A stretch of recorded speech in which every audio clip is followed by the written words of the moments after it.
Trastornos de la función renal. Enfermedad renal crónica. Es una condición clínica cada vez más frecuente que está asociada a riesgo de falla renal, enfermedad cardiovascular y otras complicaciones serias. Esta se define por la reducción mantenida más de 3 meses de la tasa de filtración glomerular por debajo de 60 mililitros por minuto por metro cuadrado de superficie corporal, o por evidencias de daño renal estructural o funcional. Este daño renal puede evidenciarse en exámenes de orina, como es la albuminuria, radiológicos, como por ejemplo la enfermedad poliquística, o histológicos, como la fibrosis intersticial en la biopsia renal. Es así que podemos hacer el diagnóstico de enfermedad renal crónica con una tasa de filtración glomerular considerada normal, mayor de 60 mililitros por minuto, si el individuo tiene daño renal estructural por la imagen y o funcional por la albuminuria. Este componente dual de la definición nos permite detectar a los pacientes antes de que se deteriore su tasa de filtración glomerular. La enfermedad renal crónica se clasifica en 5 etapas, empezando con daño renal con filtrado glomerular normal o elevado, progresando a la enfermedad renal crónica y potencialmente hasta insuficiencia renal. Se anticipa que la detección temprana del daño renal junto con la implementación de medidas agresivas para disminuir su progresión tarden o prevengan el inicio de la insuficiencia renal. Las personas con filtración glomerular de 60 mililitros por minuto a 89, corregida para el área de superficie corporal, sin daño renal, se clasifican como filtrado glomerular disminuido. La filtración glomerular disminuida son marcadores de daño renal reconocidos que ocurren en lactantes y adultos mayores y suele considerarse normal para la edad. Otras causas de disminución crónica de filtrado glomerular sin daño renal en adultos incluye la extirpación de un riñón, disminución del volumen de líquido extracelular y enfermedades sistémicas relacionadas con una reducción de la perfusión renal, como insuficiencia cardíaca y cirrosis. La enfermedad renal crónica se define como una lesión renal o una tasa de filtración glomerular menor de 60 mililitros por minuto durante 3 meses o más. La enfermedad renal crónica es el resultado de varios padecimientos que causan una pérdida permanente de nefronas, que incluyen diabetes, hipertensión, glomerulonefritis, lupus eritematoso sistémico y poliquistosis renal. La insuficiencia renal se define como una filtración glomerular menor de 15 mililitros por minuto, por lo general acompañada de la mayoría de los signos y síntomas de uremia, o la necesidad de iniciar el tratamiento de reemplazo renal, diálisis o trasplante.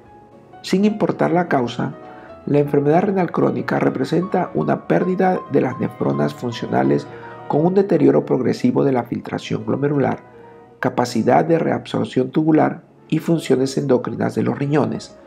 Todas las formas de enfermedad renal crónica se caracterizan por una reducción de la filtración glomerular, lo que refleja una reducción correspondiente en el número de nefronas funcionales. La velocidad de destrucción de las nefronas difiere de un caso a otro y va desde varios meses hasta muchos años. Lo típico es que los signos y síntomas de la enfermedad renal ocurran en forma gradual y no se hagan evidentes hasta que la enfermedad esté muy avanzada. Esto se debe a la asombrosa capacidad de compensación de los riñones. Conforme se destruyen las nefronas renales, las nefronas restantes sufren hipertrofia estructural y funcional. Cada una aumenta su función como un medio de compensar las que se han perdido. Es solo cuando las pocas nefronas restantes se destruyen que se hacen evidentes las manifestaciones de la insuficiencia renal. La filtración glomerular se considera como la mejor medida de la función renal de los riñones. La filtración glomerular normal, la cual varía con la edad, sexo y tamaño corporal, es aproximadamente de 120 mililitros por minuto a 130 para los adultos jóvenes sanos normales. En la práctica clínica, la filtración glomerular suele calcularse empleando la concentración de creatinina sérica.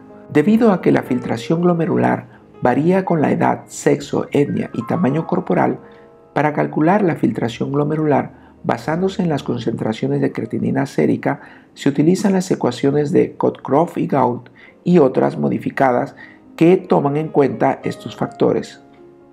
La albuminuria sirve como parámetro clave para medir la lesión y reparación de las nefronas.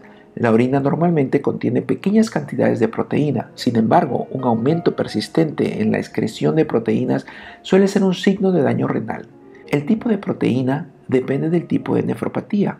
El aumento en la excreción de globulinas de bajo peso molecular es un marcador de enfermedad túbulo-intersticial y la excreción de albúmina es un marcador de enfermedad renal crónica provocada por hipertensión o diabetes. En la mayoría de los casos, la prueba con tira reactiva en orina es aceptable para la detección de albuminuria. Si la prueba con tira reactiva es positiva, una cruz o más, suele confirmarse la albuminuria mediante la medición cuantitativa de la proporción albúmina-creatinina en una muestra de orina aleatoria. La microalbuminuria, la cual es un signo temprano de nefropatía diabética, se refiere a la excreción de albúmina superior al rango normal, pero inferior al rango que normalmente se detecta en pruebas de excreción de proteína total en orina. La población en riesgo de enfermedad renal crónica, es decir, quienes padecen de diabetes mellitus, hipertensión o antecedentes familiares de nefropatía, deben hacerse pruebas de detección de albuminuria por lo menos una vez al año como parte de su revisión de salud. Otros marcadores de daño renal incluyen anomalías en el sedimento de la orina, eritrocitos y leucocitos y hallazgos anómalos en los estudios de imagenología. La ecografía es en particular útil para detectar varios trastornos renales que incluyen obstrucciones, infecciones, cálculos de las vías urinarias y poliquistosis renal.